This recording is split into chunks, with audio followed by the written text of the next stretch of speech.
19세기에 스코틀랜드의 목사였던 로버트 맥체인이라는 분은 이런 말을 수없이 반복했다고 합니다. 사람이 하나님 앞에 공손하게 무릎 꿇은 모습, 기도하는 모습이죠. 그것이 바로 그 사람이다. 그 사람은 딱 그만큼이다. 여러분, 무슨 이야기를 하는 걸까요? 우리가 무언가를 안다고 이야기할 수도 있고 무엇을 내가 어떤 사람이라고 말할 수도 있지만 하나님의 눈에 봤을 때 여러분, 내가 기도하는 모습이 내 영혼의 진짜 모습일 수 있습니다. 하나님과 은밀히 대화하는 이 기도는 우리 마음속에 무엇이 있는지를 보여줍니다. 그리고 우리가 기도를 하는지 안 하는지에 따라 내가 진짜 믿음이 있는지 아닌지를 분별하게 해줍니다. 누구를 위해 무엇을 위해 기도하는지 그것이 우리 자신을 보여줄 때가 많이 있어요. 여러분, 오늘 이 자리에 기도하러 나왔다는 것, 새해 첫 특별 새벽 기도회가 있고 내가 기도하러 나왔다는 것이 그래도 여러분에게 믿음이 있다는 걸 보여주는 걸 수도 있어요. 그리고 여러분 마음 안에 하나님을 더 사랑하고 싶고 기도하고 싶은 은혜를 사모하는 마음이 있다는 걸 보여줄 줄 믿습니다.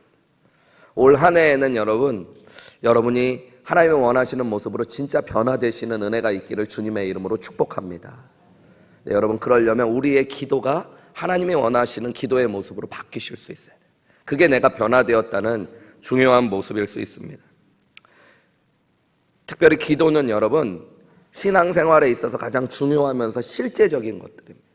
그래서 사실 기도에 대해서 강의를 듣는다든가 책을 읽는 것도 중요하지만 기도는 내가 실제로 하는 것이 참 중요한 거죠.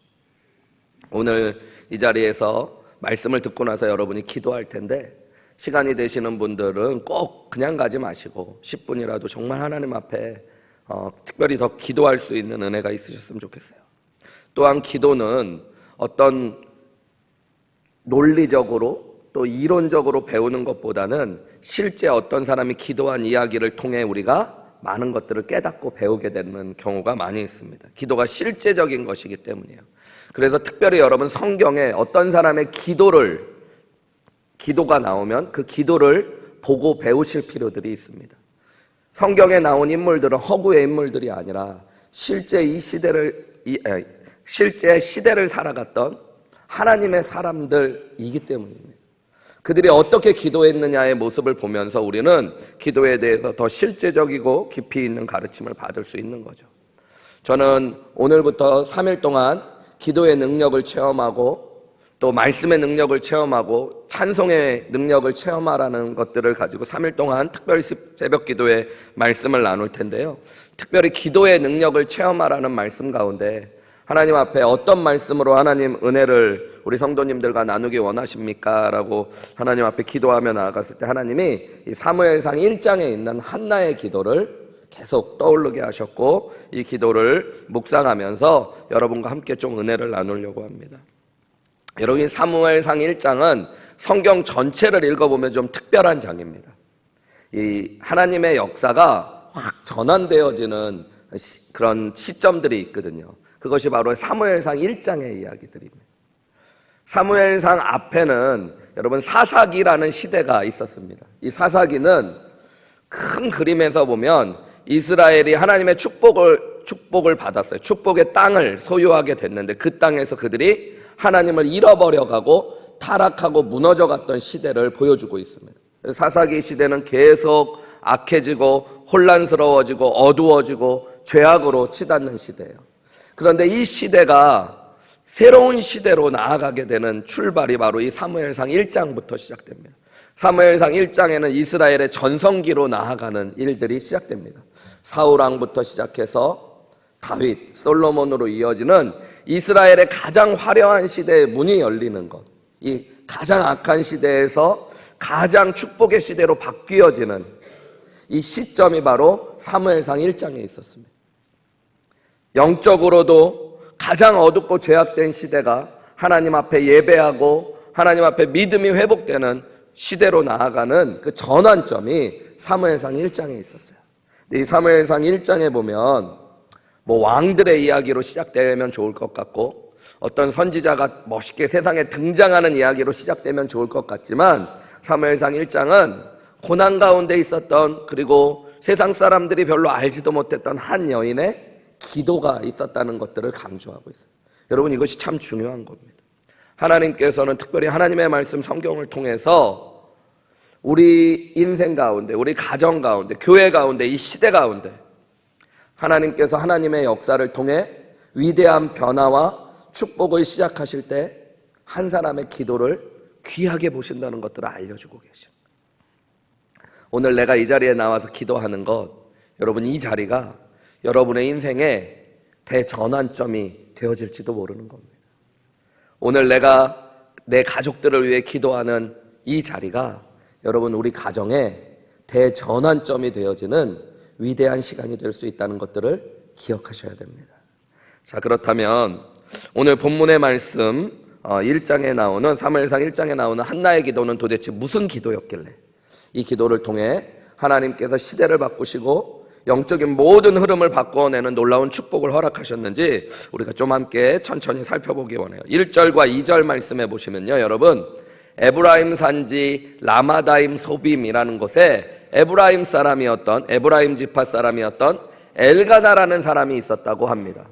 그는 여로함의 아들 엘리후의 손자 도후의 증손 숲의 현손이라고 그래요. 여러분, 성경에 보면 어떤 사람을 소개할 때 누구의 아들 정도로 소개받는 것, 그런 것들은 꽤 대부분 있어요. 근데 그 누구의 아들인지도 나오지 않는 사람도 있습니다. 근데 누구의 아들이고 누구의 손자다까지 나오는 사람도 있어요. 근데 이렇게 이 엘가나라는 사람은 아버지, 할아버지, 증조 할아버지, 고조 할아버지까지도 이름이 기록되어져 있어요. 여러분, 왜 어떤 사람은 아버지만 기록되어 있고 어떤 사람은 아버지도 기록되어 있지 않고, 오늘 엘가나 같은 사람은 할아버지의, 증조 할아버지의 막 이렇게 이름들이 적혀 있을까요? 많은 조상들의 이름이 적혀 있는 사람들은 그만큼 집안이 좋은 사람이었다. 알만한 사람들이니까 이름을 대는 거예요. 그러니까 이 엘가나라는 사람은 명문 가문에 있는 사람이었어요. 2절에 보면 그에게 두 아내가 있었다라고 이야기합니다.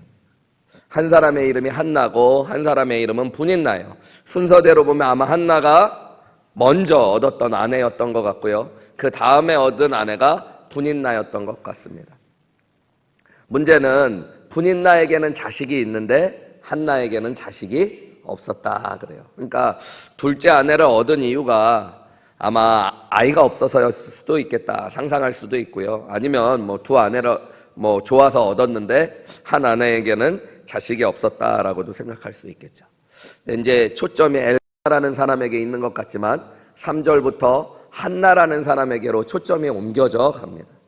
여러분, 이스라엘 당시에서 여인, 그것도 자식을 낳지 못하는 여인은 아무 소망이 없었던 사람입니다. 남편에게도 중요하지 않고 세상에서도 중요하지 않은 사람. 근데 그 한나에게 성경은 점점 포커스를 맞추고 있어요. 3절 말씀 보시면 이 사람이 매년 자기 성읍에서 나와서, 이 엘가나예요, 실로에 올라가서 만군의 여호와께 예배하며 제사를 드렸는데 엘리의 두 아들 홈니와 비느하스가 여호와의 제사장으로 거기에 있었다. 엘리라는 대제사장이 섬기고 있던 시대에 두 아들 홈니와 비느하스가 함께 제사장으로 실로에서 회막을 지어놓고 하나님 앞에 제사 지내는 일들을 감당하고 있었습니다. 이 엘가나라는 사람도 돈이 있었기 때문에 온 가족을 데리고 매년 실로에 가서 하나님 앞에 예배하는 일들을 했다라는 것입니다. 4절에 보면 엘가나가 제사를 드리는 날에는 제물의 분깃을 그의 아내 분인나와 그의 모든 자녀에게 주고 한나에게는 갑절을 주니 이는 그를 사랑함이라 라고 이야기해요. 이 엘가나라는 사람이 가족들을 다 데리고 예배하러 갔을 때 이 예배는 화목제물과 같은 하나님 앞에 기쁨으로 드리는 제사를 지내고 그 제물들을 가족들과 함께 나누어 먹는 풍습이 있는데, 온 가족들에게 하나님께 제사로 드렸던 제물들, 고기들을 또 함께 맛보면서 이런 귀한 명절을 보낼 때에 다른 사람 아니라 한나에게는 어떻게 주었대요? 음식을 갑절이나 주고 분깃을 갑절이나 줘요. 왜요?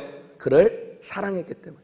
한나라는 여인은 남편에게 사랑받는 아내였습니다. 그런데 문제는 또 나오죠. 5절 후반부에 하나님께서 그에게 임신하지 못하게, 그는 아이를 가질 수 없었던 여인이라는 것입니다. 결혼한 지가 시간이 꽤 지나간 거예요. 한참을 아들을 달라고 기도했는데도 자녀를 낳을 수 없었던 여인. 여러분 한번 생각해 보세요. 한나는 행복했을까요? 행복하지 않았을까요? 결혼을 딱 했는데 부인이 둘이에요.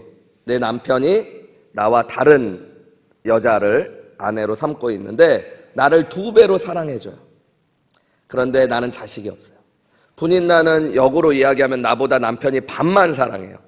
그런데 자식들이 있어요. 여러분, 분인나가 행복했을까요? 한나가 행복했을까요? 그래도 사랑받는 게 최고죠. 이렇게 얘기해요. 네. 어떤 자매님 한 분이 그런 얘기 하시더라고요. 목사님, 결혼한 지 1년 넘었습니까? 이렇게 질문하시더라고요. 아마 지났겠죠. 분인나에게는 자식들이 있다고 그러니까 더 늦게 얻은 아내가.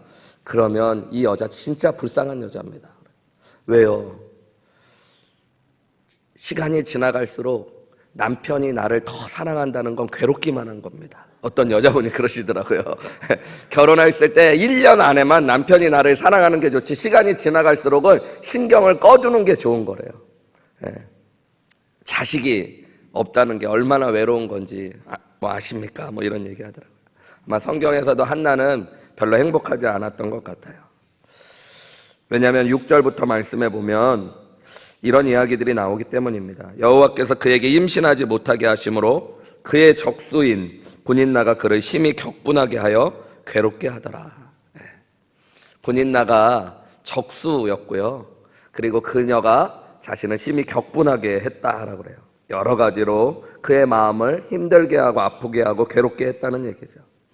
7절 8절에 보시면 매년 한나가 여호와의 집에 올라갈 때마다 남편이 그같이 하매 분인나가 그를 격분시키므로 그가 울고 먹지 아니하니. 여기 그는 한나예요. 한나는 어떻게 했대요? 7절 후반부에 보면 울면서 아무것도 먹지 않을 정도로, 무엇이 먹히지 않을 정도로 고통이 있었던 여인이죠. 8절에 그의 남편 엘가나가 그에게 이렇게 이야기합니다. 한나여, 어찌하여 울며 어찌하여 그대의 마음이 슬프냐. 여러분, 얼마나 슬픈 얘기예요. 남편이 왜 우는지 왜 슬픈지도 몰라요. 그죠? 네. 여보 이해해. 분인나 때문에 그러지, 자녀가 없어서 그러지. 그러면 그나마 좀 위로가 될 텐데 남편이 뭐라 그래요? 어찌하여 울며 어찌하며 이렇게 슬퍼하느냐. 내가 열아들보다 낫지 아니하냐. 남편이 참 좋은 남편 같아요? 눈치가 되게 없는 거죠. 네. 여러분, 그것이 바로 오늘 우리가 나눌 기도의 주인공인 한나의 마음입니다. 너무너무 마음이 괴로워서, 너무너무 힘들어서 먹지도 못하고 울고 있었던 여인. 근데 이 여인의 무엇을 통해서요? 기도를 통해서 하나님이 이 가정을 바꾸시고 시대를 바꾸시는 놀라운 축복을 쏟아 부어주셨다는 겁니다. 무슨 일이 있었던 것일까요? 10절 말씀이 중요해요. 우리 같이 한 목소리로 읽어볼까요? 시작. 한나가 마음이 괴로워서 여호와께 기도하고 통곡하며. 할렐루야. 이게 중요한 거예요. 여러분, 한나는 지금 마음이 괴롭고 슬펐어요. 그런데 그는 무엇을 했어요? 그때 하나님께 기도하고 통곡했다고 합니다. 여러분, 믿음의 사람이라고 불리워지는 사람들도 마음이 괴롭고 슬플 때 기도하지 않는 사람들이 많이 있습니다. 세상 사람들과 똑같이 마음이 괴로워지면 술을 마시고 친구들을 만나고 여행을 가고 쇼핑을 하고 옷을 사고 새로운 변화로 마음을 전환하려고 노력하는 사람들은 많이 있습니다. 여러분, 한나는 이 마음이 괴롭고 슬플 때 뭐 했다는 거예요? 기도했다는 겁니다. 그냥 기도한 게 아니라 통곡하며 기도했다라고 그래요. 여러분, 오늘 그가 기도한 기도문이 11절에 나와져 있어요. 우리 같이 한번 읽어볼까요? 다시 한번 시작. 서원하여 이르되 만군의 여호와여, 만일 주의 여종의 고통을 돌보시고 나를 기억하사 주의 여종을 잊지 아니하시고 주의 여종에게 아들을 주시면 내가 그의 평생에 그를 여호와께 드리고 삭도를 그의 머리에 대지 아니하겠다. 이게 한나의 기도였어요. 이 짧은 기도에 여러분, 오늘 우리가 배우고 또 경험해야 될 기도들이 담겨져 있습니다. 여러분, 이 기도를 통해 우리가 깨닫고 경험해야 되는 첫 번째 한나의 기도의 비밀은 하나님 앞에 자신의 마음을 쏟아놓는 기도였다는 거예요. 11절 말씀에 보면 다시 뭐라고 그래요? 만군의 여호와여, 만일 주의 여종의 고통을 돌보시고 나를 기억하시면, 이 만일이라고 번역했지만 하나님께서 살아계시다면 주의 여종의 고통을 돌보시고 나를 기억해 주십시오. 주의 여종을 잊지 말아 주십시오. 이렇게 기도했다는 거예요. 우리 이미 살펴봤지만 남편도 그의 마음을 잘 알지 못해요. 그의 마음의 고통을 알지 못했습니다. 아마 남편 앞에서 한나는 자신의 고통을 다 보여주지는 못했을지도 몰라요. 그래서 남편은 아내가 왜 오늘따라 또 이렇게 먹지를 못하나라고 궁금해했을지도 몰라요. 영적으로 그러면 목회자가 그 마음을 알아주냐? 14절, 우리가 읽지는 않았지만 사무엘상 14장에 보면 한나가 막 우니까요, 사무엘이라는 선지자가, 사무엘이란다, 엘리라고 하는 제사장이 뭐라고 이야기하냐면 그에게 이르되, 한나에게 이르되, 너 언제까지 취해 있겠느냐? 포도주 좀 끊어라. 이렇게 얘기해요. 너 술 취했니? 이렇게. 이 여인의 마음을 남편도 몰라주고 목사님도 몰라주는 거예요. 그런데 여러분, 한나는 그것을 보면서 남편을 원망하고 목사님 앞에 상처받고 그런 것이 아니라, 하나님이 내 마음을 좀 알아주세요. 하나님이 저를 좀 기억해 주세요. 하나님이 좀 돌봐주세요. 라면서 마음을 토하며 기도하고 있는 거예요. 여러분, 사실 사람들은 내 마음을 다 알 수가 없어요. 당연한 거예요. 내 마음을 볼 수도 없을 뿐만 아니라 옆에 있는 가장 가까이 있는 사람도 내 마음을 다 알아주지 못하는, 사람의 불행이 여기서 시작되는 거예요.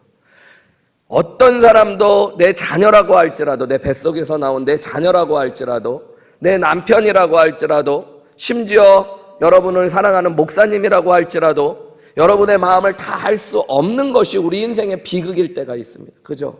누군가 내 마음을 알아줬으면 좋겠는데 아무도 내 마음을 몰라줘요.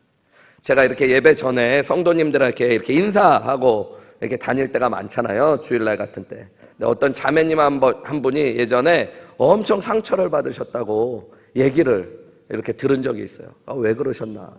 왜 목사님한테 상처를 받았나? 나중에 들어봤더니 이 자매님이 여러 가지 집에 힘든 일이 있어갖고 예배 와가지고 막 간절히 예배 시간 전에 와서 기도하고 있는데, 목사님이 이렇게 인사하러 가다가 기도하고 계시니까 우리 어떤 자매님 일찍부터 이렇게 열심히 기도하고 하나님이 참 예뻐하시겠다 그러면서 그냥 제가 지나갔거든요. 눈 감고 계시길래. 그런데 자기는 너무너무 힘든데 목사님이 자기 기도하는 걸 마음도 몰라주고 웃으면서 농담하듯이 지나갔다고 마음의 상처를 너무 받았다고 그러더라고요. 그 얘기를 우리 아내가 해주더라고요. 근데 우리 아내는 별로 그것에 그렇게 놀라지 않더라고요. 왜냐하면은 성도님들은 목사님이 내 마음을 알아줄 거라고 생각했기 때문에 상처받은 건데, 우리 아내는 너무 잘 알고 있거든요. 내가 남들 마음 잘 몰라준다는 걸. 20년 넘게 경험하면 알거든요. 그러니까 별로 놀라지 않더라고요. 여러분, 그런 거예요.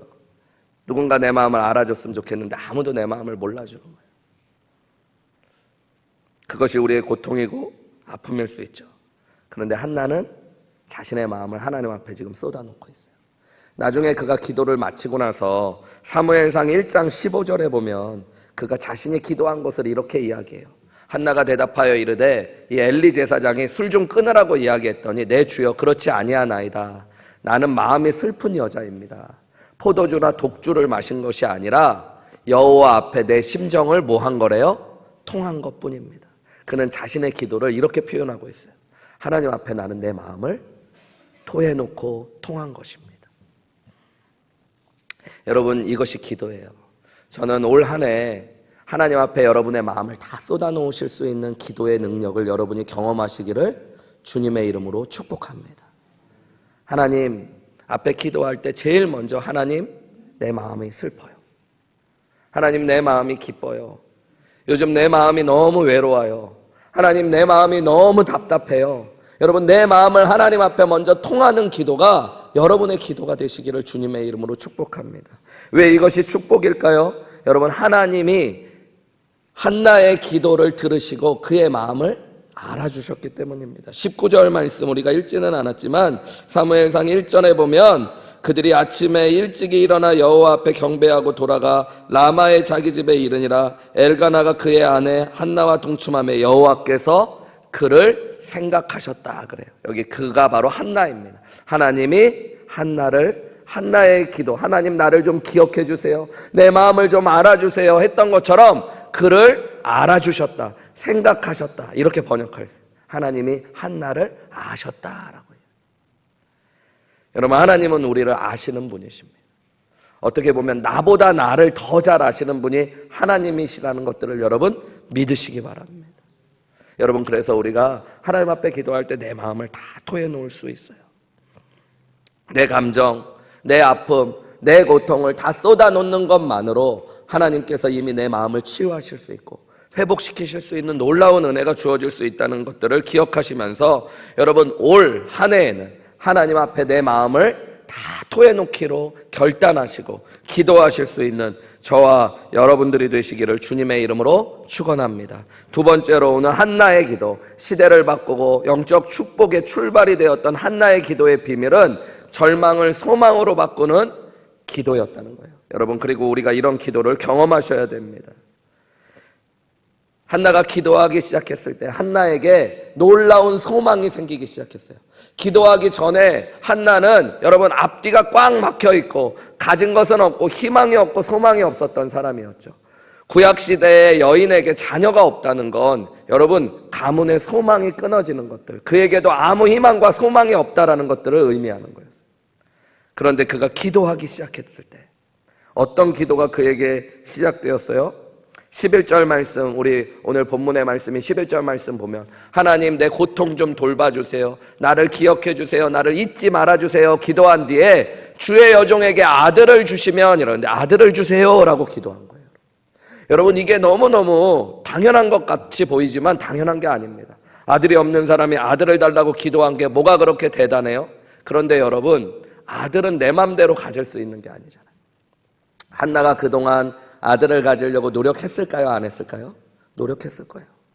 창세기에 보면 그 옛날에도 여러분 자녀를 갖기 위해서 합한채와 같은 여러 가지 물질들을 쓰기도 하고 약들을 먹기도 하고 약초를 먹기도 하고, 한나도 아마 자녀를 가질 수 있으면 좋다라고 하는 의사도 찾아가 보고 약도 먹어보고 음식도 먹어보고 그랬을지도 몰라요. 그런데 누구보다도 자기는 아들을 가질 수 없다라는 걸 알게 된 거예요. 여러분, 만약에 내가 아내가 혼자인데 애를 못 가지면 남편 문제인지 내 문제인지 잘 모를 수 있잖아요. 근데 아내가 둘이에요. 그런데 분인 나는 애를 잘만 가져. 근데 나는 못 가져. 그러면은 누구에게 문제가 있다라고 생각하기가 쉬워요? 자기에게. 그러니까 나는 아기를 가질 수 없는 사람인가 보다라고 이미 포기한 시간이었을지도 몰라요. 그러면 그저 내 마음을 토해놓는 기도만 하고 멈추는 경향이 있을 수 있죠. 하나님, 전 너무 슬퍼요. 하나님, 왜 저를 이렇게 불쌍하게 만드셨어요? 이렇게 끝나는 것이 일반적일 수 있는데 오늘 뭐라 그래요? 그는 하나님 아들을 주세요 그래요. 여러분, 아들을 낳을 수 없는 사람이 아들을 달라고 기도한다는 거 기적 같은 일이에요. 성경에 보면 날 때부터 안진뱅이였던 사람들, 그리고 장애를 가져서 안진뱅이가 되어진 사람들, 이런 사람에게 예수님이 찾아가서 가끔 그렇게 물으세요. 너 낫기를 원하느냐? 여러분, 이게 하나님, 예수님께서 뭐 약 올리시는 것도 아니고 당연히 낫기를 원할 것 같은데 왜 물으실까? 근데 가만히 생각해 보면 여러분, 예수님 당시에 장애를 가진 사람, 지금도 그렇지만 낫기를 소망한다는 거 쉽지 않은 일입니다. 그죠? 장애를 가졌다면, 병에 걸렸다면, 감기 같은 게 걸렸다면 낫고 싶다 이럴 수 있지만 내가 장애를 가졌어요. 이제 걸을 수 없는 사람이 되었는데 걷기를 원한다는 것, 여러분 쉽지 않은 일일 수 있어요. 한마디로 한나에게도 여러분 아들을 달라는 기도는 그냥 하나님 앞에 기도했다는 것이 아니라 절망과 같은 상황 속에서 하나님 앞에 기도할 때 소망이 생겼다는 것들을 의미합니다. 남편은 나에게 아들을 낳게 해줄 수 없지만 하나님이라면 하실 수 있다라는 믿음이 생기기 시작한 거예요. 무엇을 할 때요? 기도할 때 이런 일들이 생겨요. 여러분, 하나님 앞에 구하지 못할 것이 없는 줄 믿습니다. 하나님이 원하시면 이루지 못할 일이 없으신 줄 믿습니다. 그래서 여러분, 우리는 담대하게 기도할 수 있는 거예요. 우리 교회 이렇게 지난 1, 2년을 보면서 제가 한 하누리교회 이제 단독으로 담임으로 목회한 지 한 3년이 이제 넘어갔어요. 조금 그런 시간들 가운데 보니까 하누리교회 와서도 참 어려운 시간들을 지났던 것 같아요. 어떤 분들 뭐 사업을 하시면서 어렵고 직장을 다니면서 어렵고 코로나 이후에 시간이 참 어려워져서 가정적으로 어려움을 겪는 분들도 있습니다. 그리고 이제 개인적인 일들이기 때문에 성도님들에겐 다 이야기 못하지만 목사님한테는 조용히 오셔서 목사님 제가 직장에서 이제 나가게 됐습니다. 뭐 직장을 더 이상 다닐 수 없게 됐습니다. 사업을 접게 됐습니다. 이런 이야기를 하고 기도해 달라는 분들을 볼 때가 있어요. 대부분의 분들은 이런 기도 많이 하세요. 어디 그래도 빨리 취업할 수 있게 기도 부탁드립니다, 목사님. 아니면 뭐 제가 지금 너무너무 힘든데 좀 쉼을 갖고 새 마음이 좀 되도록 마음에 너무 절망이 큰데 새롭게 하나님 은혜를 달라고 기도해 주세요 이러는 분들도 있죠. 근데 저희 교회 어떤 성도님 한번 그런 얘기 하시더라고요. 목사님 제가 너무 밝은 목소리로 목사님께 좀 드릴 말씀이 있어서 전화를 했다고 그래서 무슨 뭐가 좋은 일이 생기셨나 보다 했더니 목사님 제가 회사에서 나가게 됐습니다. 근데 너무 밝게 얘기를 하시더라고요. 그래서 내가 다 우울한데 왜 이분은 이렇게 밝을까? 그래서 어떡해요. 심려가 많으시죠. 근데 한 목사님 걱정하지 않습니다. 우리 다 믿음의 사람 아닙니까? 하나님이 뜻하신 게 있을 텐데. 그러면서 그동안에 직장 다니면서는 내 안에 꿈에 대해 생각하지 못했는데 직장을 나오게 되니까 꿈을 내가 소망하는 것들 생각하면서 하나님께서 창업하게 하시는 것 같다고 자기가 회사를 차리려고 그러니까 목사님 기도해달라고 전화한 거라고 그러시더라고요. 회사 막 잘린 분이 막 창업을 하겠다고 그러니까 그것도 저는 또 걱정되고 또 창업 쉬운 게 아닌데 속으로 전 믿음이 없어가지고 근데 목사님 하나님께서 막 마음을 그 뒤로도 저를 보면 목사님 기도해 주세요. 잘 될 준비 잘 되고 있습니다. 중간 보고 드릴게요. 아무것도 아닌 것 같지만 저는 그게 기도하는 사람의 힘이라고 믿어요. 여러분 우리 안에 하나님 앞에 기도한다면 아무리 상황과 환경이 절망적일지라도 소망을 품을 수 있는 은혜가 우리에게 주어지는 줄 믿습니다. 여러분 나를 보지 마시고 상황을 보지 마시고 애를 낳을 수 없는 나, 애가 없는 내 상황을 보는 게 아니라 전능하셔서 생사화복을 주관하시고 만물을 말씀 한마디로 창조하시는 하나님 앞에 내가 기도하고 있다는 것들을 보실 수 있고 믿으실 수 있는 귀한 은혜가 있으시기를 주님의 이름으로 축원합니다. 아마 그분은 기도하고 계실지도 몰라요. 하나님 제가 미국에서 최고 재벌되게 해주십시오. 하나님 앞에서라면 여러분 못할 기도가 어디에 있겠습니까? 그죠? 하나님이 원하신다면 이루지 못할 일이 또 뭐가 있겠습니까? 그죠? 그러니까 여러분 우리 하나님 앞에 담대하게 기도할 수 있어요.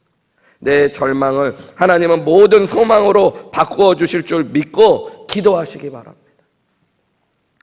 제가 신학교 처음 들어갈 때요 저희 어머니가 알아놓으셨었어요. 제가 목회자가 되는 게 너무 속도 상하시고 힘이 드셔가지고 아들 하나밖에 없는 아들이 목사님 된다는 거에 저희 어머님은 뭐 목사님 사모님은 아니시고 안수집사님 사모님으로 살다 보니까 우시면서 나는 우리 아들이 목사 안 되고 돈 많이 내는 헌금 많이 낼 수 있는 안수집사 됐으면 좋겠다 들어놓으셨어요. 그러고 막 우셨어요. 난 네가 목사감인지는 모르겠지만 나는 목사 엄마감 아니다 막 이러고 막 우시고 막 그러셨거든요. 그래가지고 우리 저기 막 작은 어머니들 고모들 뭐 와가지고 고모가 와가지고 엄마 막 위로했어요. 막 괜찮다고 힘내시라고. 그랬더니 우리 고모가 했던 얘기가 있어요. 누가 아냐고 자기 이제 아들 아니니까 우리 고모는 이제 어머니 위로해 준다고 누가 아냐고 대섭이가 나중에 좋은 목사 돼가지고 한국이든 미국이든 교회에서 목회도 잘하고 성도님들도 많이 오고 그런 큰 교회 목사님 되면 될 줄 어떻게 하냐고 그랬더니 우리 엄마가 고만한 고모 아들 아니라고 그런 얘기 하지 마 막 그러고 막 목사님들이 얼마나 힘든 줄 알아 막 이러고 그랬거든요. 우리 어머님이 요즘에 아프셔가지고 주로 강릉에서 잘 못 움직이시는데 인터넷으로 매주 저희 교회 설교 보시거든요. 제가 어머님한테 엄마 저 잘 먹고 잘 살고 잘 목회하고 있습니다. 이렇게 전하고 싶어요. 어머니는 믿음이 없었던 것 같아요. 내가 보니까 우리 어머니가 저를 볼 때 큰 목회하기에는 좀 글렀다 싶으신 게 있었는지 아니면 아들 저기 목회자 되는 게 너무 속상했는지 하나님 앞에 그런 믿음으로 나아오지도 못했는데 어느 순간에 그래도 기도하셨겠죠. 그러면서 보니까 하나님이 지금 신학교 졸업하고 20년 가까이 과정 걸음걸음을 잘 인도해 주셔서 여기까지 인도해 주신 거예요. 여러분, 나는 믿음 없이 설 수 있지만 하나님은 내 작은 기도를 통해서 절망을 소망으로 바꾸어내시는 하나님이신 줄 믿으시기 바랍니다. 하나님은 내가 기도한 것보다 더 좋은 것들을 주시는 분이세요. 오늘 한나는 아들 하나만 주십시오 기도했는데 하나님은 이 아들을 통해 시대를 바꾸십니다. 하나님은 이 아들을 통해 역사를 바꾸시는 놀라운 큰 인물을 주시는 거예요. 슬픔과 고통이 아닌 기도의 자리로 나와 여러분 소망을 가지고 희망을 가지고 기도하시는 은혜가 있으시기를 주님의 이름으로 축복합니다. 기도할 때마다 여러분 하나님이 꿈꾸게 하시는 놀라운 은혜가 여러분 가운데 임하시기를 주님의 이름으로 축복합니다. 기도할 때 하나님이 나를 향한 꿈이 꿔지고, 기도할 때 하나님이 우리 가정을 향한 꿈이 꿔지고, 기도할 때 교회를 향한 하나님의 꿈이 꿔지고, 그 꿈을 붙잡고 기도할 때마다 우리의 기도보다 더 큰 일을 이루시는 하나님의 놀라운 은혜를 경험하시는 저와 여러분들이 되시기를 주님의 이름으로 축원합니다. 마지막으로 여러분, 한나의 기도는 하나님을 기쁘시게 해드리는 기도였어요. 여러분 11절 말씀 다시 보시면 한나가 아들을 주시옵소서 기도한 다음에 뭐라고 그래요? 하나님이 아들을 주시면 내가 그의 평생에 그를 여호와께 드리고 삭도를 그의 머리에 대지 않겠습니다. 그래요. 여기 보면 하나님이 여종에게 아들을 주시면 그 다음에 여호와께 내가 그를 드리고 라고 나온 말이 한글에는 주시고 드리고라고 다른 단어로 번역했지만 히브리어 원어로 보면 똑같은 단어입니다.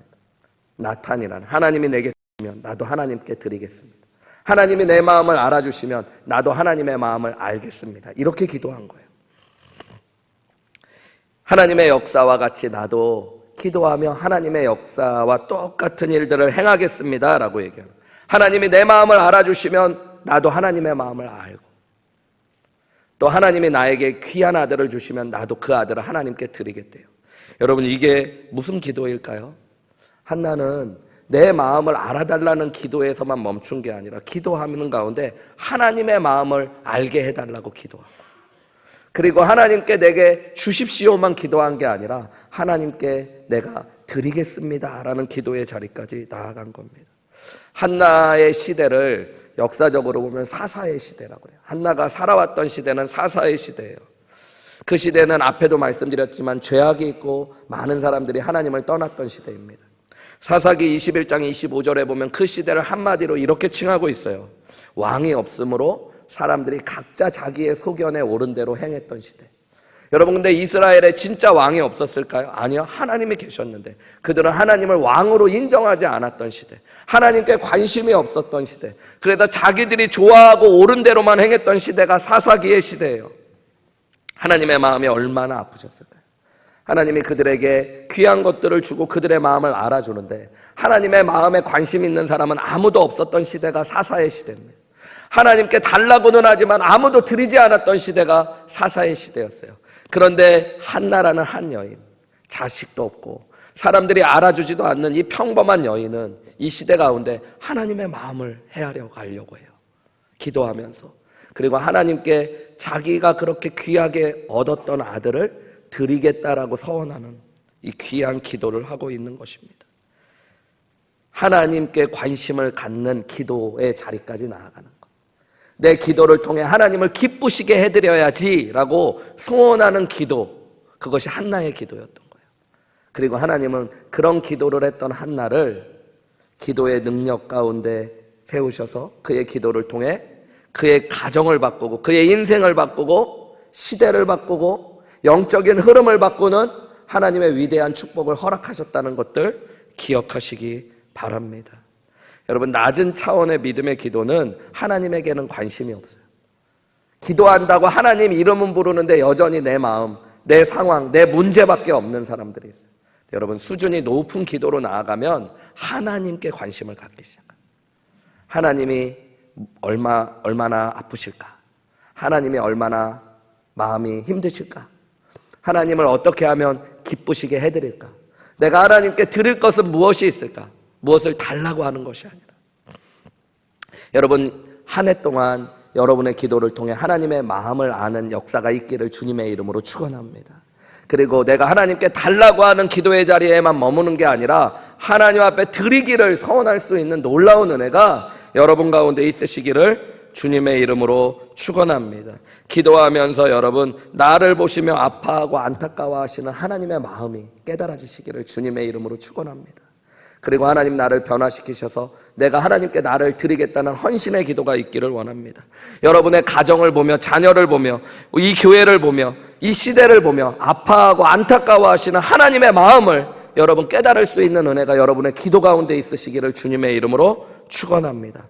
그리고 내 가정을, 우리 교회를, 그리고 이 시대를 하나님 앞에 올려드리기로 결단하는 귀한 기도가 여러분의 기도 되시기를 주님의 이름으로 축복합니다. 그럼 하나님께서 여러분을 바꾸시고 여러분의 가정을 바꾸시고 여러분의 자녀를 바꾸시고 이 시대를 바꾸어 내실 줄 믿습니다. 여러분 이제 우리 기도할 거예요.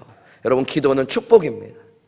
오늘 우리가 새해 첫 특별 새벽 기도에 첫 새벽 기도로 하나님 앞에 나아갈 때 여러분의 마음을 하나님 앞에 다 쏟아 놓으실 수 있는 은혜가 있으시기를 주님의 이름으로 축원합니다. 여러분의 문제만 갖고 기도하는 것이 아니라 하나님이 주시는 꿈과 소망이 여러분의 기도 가운데 가득 차시기를 주님의 이름으로 축원합니다. 무엇보다도 하나님의 마음을 보실 수 있고 하나님께 드림이 있는 기도, 하나님께 관심을 갖고 하나님께 집중할 수 있는 놀라운 기도가 여러분의 기도 되시기를 주님의 이름으로 축원합니다.